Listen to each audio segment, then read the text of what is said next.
हे हाय नमस्कार my dear friends, मैं हूँ सावित्री देवी अरमसेटी और एक हार्दिक स्वागत हमारे Akshara Gyan channel mountain full of knowledge. तो आज शुरू कर रहे हैं हमारा best of all series part 1। यहाँ हम बहुत important most important 500 pedagogy questions discuss करेंगे आपके टेट एग्जाम के लिए। And I am sure out of these questions straight away you are going to get another 25 questions out of your 30 questions straight. मैं बोल सकती हूँ फर्स्ट श्योर। तो you can imagine 30 marks में getting 25 more than 25 is an extraordinary thing, right? तो wish you all the very best my dear friends, and अगर पसंद आया तो ज़रूर सब्सक्राइब कीजिएगा, शेयर कीजिएगा और do purchase my book कहाँ जहाँ आपको पूरे के पूरे कंटेंट सब कुछ मिल जाएगा। ओके तो आज शुरू करते हैं हमारा पहला क्वेश्चन पहले कॉन्सेप्ट से। वो होगी आपके चाइल्ड डेवलपमेंट का कॉन्सेप्ट का।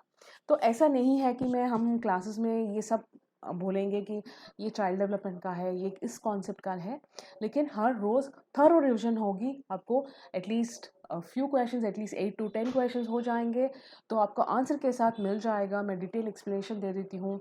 You can also ping me in the comment box अगर आपको कोई भी डाउट्स हैं तो। ओके तो आज शुरू करते हैं। Get ready, let's start.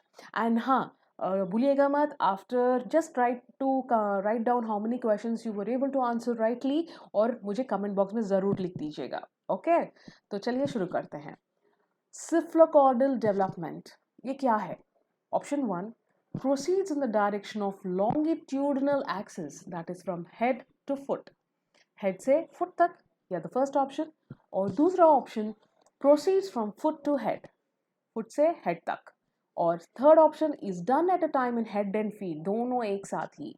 और fourth depends on the size of the head, या हेड बड़ा है या छोटा है उससे ऊपर होता है सिफ्लोकॉर्डल डेवलपमेंट। क्या है इसका answer? Ready? Are you ready? मैं बोल दूं आंसर? यहाँ है आपका answer. Yes, the answer is 1, proceeds in the direction of longitudinal axis from head to foot। क्यों? ये क्या है? इस सिफ्लोकॉर्डल डेवलपमेंट क्या होती है? It refers to growth and development that occurs from head and down. ये होती है बच्चों में, जब ग्रोथ होती है इन्फेंट में, वो पहले कंट्रोल होता है उनके हेड। अब कभी ऑब्जर्व किए हैं बच्चों को? पहला उनका हेड, उनका नेक रीजन, मसल्स, उसके बाद they are able to stand on their feet, है ना? तो that is all about cephalocaudal development. और जब हम प्रॉक्सिमोडिस्टल डेवलपमेंट के बारे में बात करेंगे, इट अकर्स फ्रॉम सेंटर और core of the body in an outward direction. वो ज्यादातर मसल्स के बारे में होती है। ओके तो पहले फिंगर्स, टो मसल्स, और लास्ट में डेवलप होते हैं physical development. This is proximodistal. दोनों इंपॉर्टेंट कॉन्सेप्ट्स हैं, नथिंग टू इग्नोर यहाँ पे, बहुत इंपॉर्टेंट। सिर्फ सिफ्लोकॉर्डल नहीं, हर एग्जाम में आपको ये क्वेश्चन पूछे जाते हैं, आइदर इट्स ऑन सिफ्लोकॉर्डल और proximodistal on the development of the child. तो जरूर note it down. Next question, right? Hope you have answered it right. I'm very happy if you have done it। तो आगे जाते हैं second question. In solitary play children will play with others. Option 1 वो है। Option 2 play alone. Option 3 share play materials with others. 4 play same game through out the day. मैं जानती हूँ कि आप सब लोग सही आंसर दोगे। दैट्स क्या होगा? Play alone. सॉलिटरी यानी मीनिंग से ही हमें पता चलता है कि ये सॉलिटरी मीनिंग प्ले अलोन। लेकिन एक बात पूछना चाहती हूँ, ये जो सॉलिटरी प्ले कौन से एज में होता है? Do you know what is it? Just write it in the comment section. मैं बोल देती हूँ once this question is done. ये जो सॉलिटरी प्ले होती है, हमें उसको इंडिपेंडेंट प्ले भी बोलते हैं। इट्स अ सिनोनिम जैसी है। तो ये एक अर्ली स्टेजेस ऑफ हमारे प्ले होती है बच्चों में, चाइल्ड डेवलपमेंट। तो उन सोशली वो ज़्यादा डेवलप नहीं होते हैं दूसरों के साथ, तो वो खुद प्ले करना चूज करते हैं because they are not still use to playing with others. तो कौन सी एज होगी? Ready with the answer? Yes, answer is 0 to 2 years में ये सॉलिटरी प्ले ज़्यादा होती है बच्चों में। Okay and next question, question number 3। The moral development of a person depends on the person's cognitive abilities. ये ओपिनियन बाय, यानी ये जो मोरल डेवलपमेंट पर्सन का होता है उसके कॉग्निटिव एबिलिटीज के ऊपर होती है करके किसने कहा? Out of them Chomsky, Tolman, Piaget या कॉलबर्ग? कौन? रेडी? Shall I? देखो, हाँ, आंसर इज हमारे Kohlberg. That's the fourth option, Kohlberg. Moral development theory, जब आप ये बात देखते हो ना मॉरल डेवलपमेंट वाली, immediately you should understand it's all about Kohlberg, person's cognitive abilities. तो इन्होंने लेके आए हैं सेइंग दैट मोरल डेवलपमेंट जो कुछ होता है उसके कॉग्निटिव एबिलिटीज के ऊपर डिपेंड होती है। He was the one who came up with this three pre convention, convention, post convention morality stages, है ना, 60। तो मूविंग ऑन, एंड हाइंस डायलेमा भी याद है आपको, इन्हीं का है, कॉलबर्ग का। नाउ हाँ, उसमें जो दो ऑप्शंस भी दिए गए हैं अबाउट चॉम्स्की, टॉलमैन, इनके बारे में हमारे थियरीज, साइकोलॉजिस्ट एंड थियरीज में मैं और भी डिटेल डिस्कस करूंगी। अभी तो फिलहाल जस्ट द की पॉइंट्स बात करेंगे। Chomsky is well known for language acquisition device. तो दोस्तों एक बात बोलना चाहती हूँ, जब भी आपको क्वेश्चंस देते हैं ना, कई जगह क्या होता है, we just discuss the answer, answers के साथ ही साथ कभी ऐसे क्वेश्चंस जो आते हैं, you should know what are the important for. ऐसे जब आप सीखते जाओगे तो आपको you will have, you'll be very strong with the content, आपको कंटेंट के ऊपर बहुत ग्रिप हो जाती है।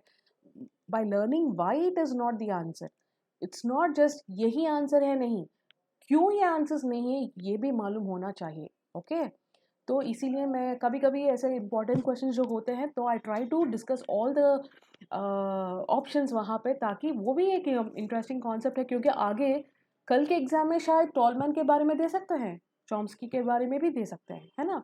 तो चॉम्स्की जो है, he was one very well known for about language acquisition device. इनके ऊपर भी एग्जाम में कई बार क्वेश्चंस पूछे गए थे अबाउट लैड कॉन्सेप्ट किसने दिया, और लैड का फुल फॉर्म क्या है, language acquisition device, right. This is very important, LAD वाली बात। ओके एंड चॉम्स्की याद रखिएगा। ओके और यूनिवर्सल ग्रामर अगर आपको याद आ गया, वो भी चॉम्स्की को याद रख सकते हो आप। ओके नेक्स्ट, टॉलमैन थ्योरी, इनका थ्योरी कुछ और अलग है।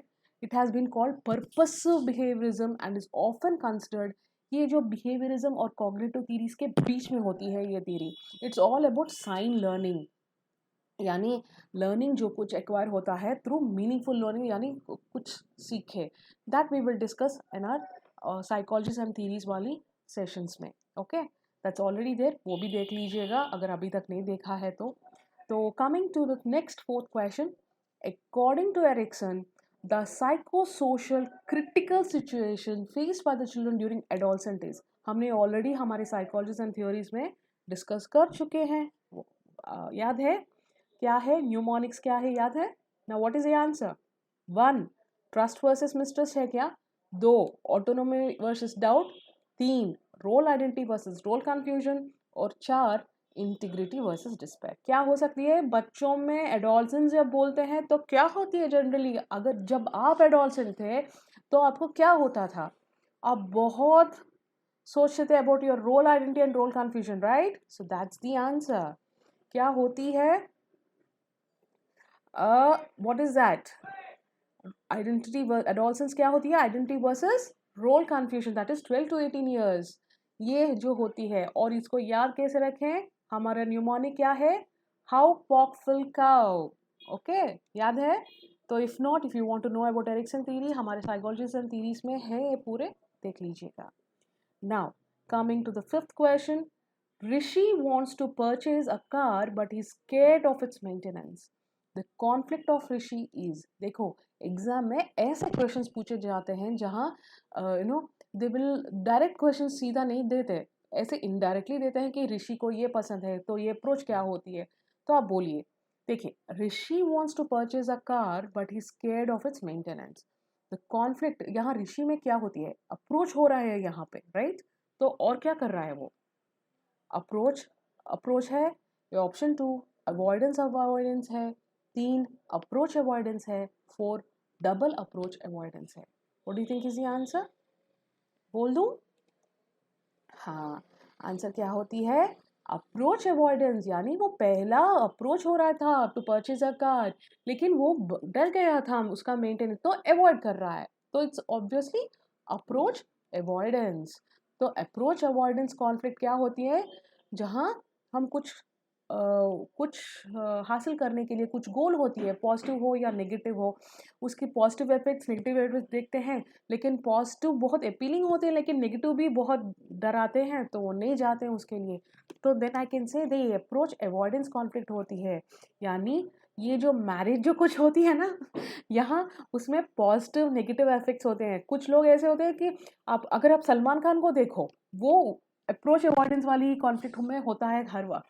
तो वो क्या करता है, शादी तक जाता है and suddenly last minute he will drop out. तो ये होती है he approaches but somewhere he avoids it also, डर के। so that's what I can say approach avoidance conflict। Sorry I shouldn't take a name of a Salman या कोई और, but लेकिन आप रिलेट कर पाओगे इसलिए तो बोल दिया मैंने। तो नेक्स्ट अवॉइडेंस अवॉइडेंस कॉन्फ्लिक्ट, ये क्या होती है, conflict whereby one must choose between two or more or less equally undesirable or unattractive goals. यानी मुझे दोनों ऑप्शंस पसंद नहीं है, दोनों के दोनों। एक्चुअली मैं बता देती हूँ मेरे एग्जाम्पल। मेरे पापा, I wanted to do engineering, लेकिन मेरे पापा क्या किए, मुझे लेके डिग्री में ज्वाइन कर दिए। पहले बार जब एमसेट लिखा था इंटरमीडिएट के बाद, तो I was asked, I wanted to do one more long term, क्योंकि मेरा रैंक कुछ सिविल इंजीनियरिंग तक आ गया। तो अवॉइडेंस तो मुझे मेरे पापा बोले नहीं, आप सीधा डिग्री में जाके पढ़ोगे। तो वहाँ में मुझे दो ऑप्शंस दिए गए हैं, बीएससी मैथ्स फिजिक्स केमिस्ट्री का और बीएससी कंप्यूटर्स। दोनों मुझे पसंद नहीं थे। अवॉइडेंस मुझे दोनों को अवॉइड करनी चाहती, लेकिन चॉइस नहीं दिया उन्होंने, लेकिन कॉन्फ्लिक्ट तो वही था मेरा, अवॉइडेंस एवं दोनों अनअट्रैक्टिव गोल्स थे। तो कॉन्फ्लिक्ट बहुत ही कि मैं ये लूँ या वो लूँ, एंड यू नो तो ये होती है अवॉइडेंस अवॉइडेंस वाली कॉन्फ्लिक्ट जो हमारे दिमाग में होता है। लेटर डिसीजन की बात छोड़ो, वो फिर से मेरे पापा ने ले लिया लेकिन ये है that's called avoidance avoidance approach. दोनों कॉन्फ्लिक्ट, ये भी पसंद नहीं है वो भी पसंद नहीं है, मुझे सिर्फ कुछ और पसंद है, लेकिन उसमें चॉइस भी नहीं था। तो here comes again approach approach conflict. ये तो जो होता है जहाँ दो डिजायरेबल गोल्स होते हैं, ये भी करो वो भी करो, तो क्या करना है हम डिसाइड नहीं कर पाते हैं। तो हमें दोस्त के साथ भी स्पेंड करना है और उसी टाइम पे मूवी भी देखना है, या नहीं तो घर वाले का फंक्शन है वो भी स्पेंड करना है।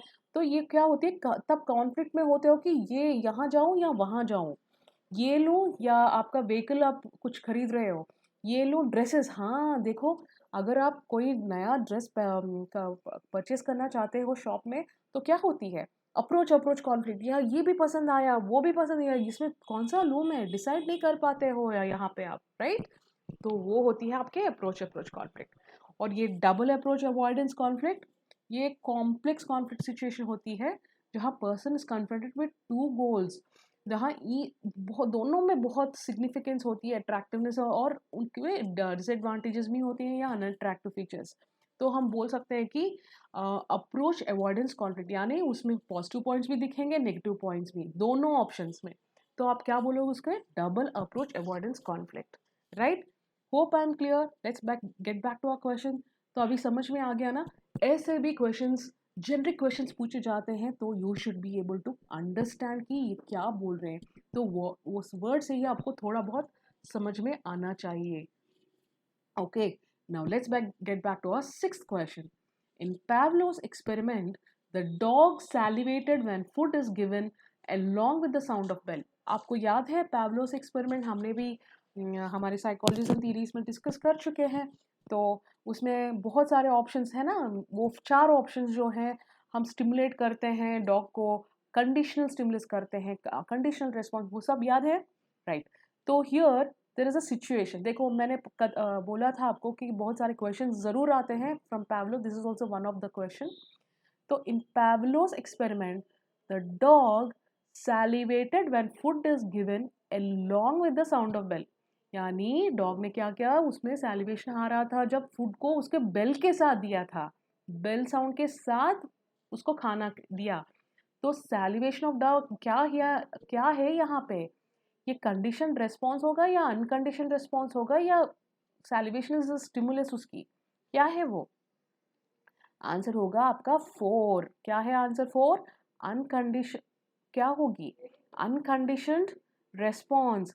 क्योंकि आई कैन से कि यहाँ डॉग में food is a condition stimulus होती है, सैलिवेशन जो कुछ होता है ना डॉग में, वो एक अनकंडीशनल रिस्पॉन्स है। एग्जाम्पल डॉग्स, उसको हम सिखाते नहीं कि वो सैलिवेट करे, वो खुद हो जाता है।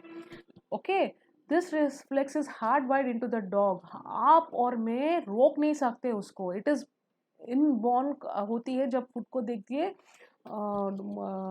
कुत्ते के मुंह में पानी आ जाती हैं, तो क्या हो गया आपके आंसर? अनकंडीशनड रिस्पॉन्स है वो, salivation of that,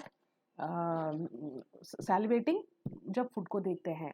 next question, theory of hierarchy of needs was proposed by कौन? वॉटसन, हरलॉक, मैस्लो, एटिक्सन, कौन है यहाँ पे? बहुत याद, I am sure all of you would do say this right. Theory of hierarchy of needs, hierarchy of needs वाली बात none other than हमारे मैस्लो। यस, याद आ गया आपको? फिर से you can watch out the psychologist and theories concept ये इसके लिए। और यहाँ जो कुछ मैंने डिस्कस किया ना, अप्रोच, कॉन्फ्लिक्ट, इन सब डिफेंस मैकेनिज्म्स, जैसे आपको याद है 12 डिफेंस मैकेनिज्म्स, वो हमारे कॉन्सेप्ट्स वाली सीरीज में है, तो वो देख लीजिए ज़रूर। ओके, तो coming to our Maslow's hierarchy of needs, याद है physiological, safety, love and belonging, esteem and self, PSLES, right.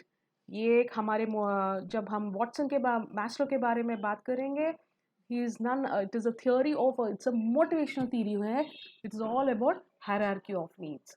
अगर इनके बारे में मालूम होने थे, एज यूजुअल मैं बोलूँगी फिर से, जाओ साइकोलॉजी नीड्स वाली चैनल में, नहीं चैनल नहीं, हमारे ही चैनल में वो मिल जाएगा, देखो साइकोलॉजी एंड थियोरीज में। एंड दोस्तों, अगर ये वीडियो पसंद आए तो ज़रूर सब्सक्राइब कीजिएगा, शेयर कीजिएगा, लाइक कीजिएगा, और इसके नोट्स जो कुछ आपको रिक्वायरमेंट है अभी भी ई कॉपी में है, बाय इट नाउ। ये लॉकडाउन कब ख़त्म होने वाला है मालूम नहीं, एंड आई विश देर ना हो जाए। ओके, तो wish you all the very best my dear friends, happy learning, happy Sunday, and bye, take care.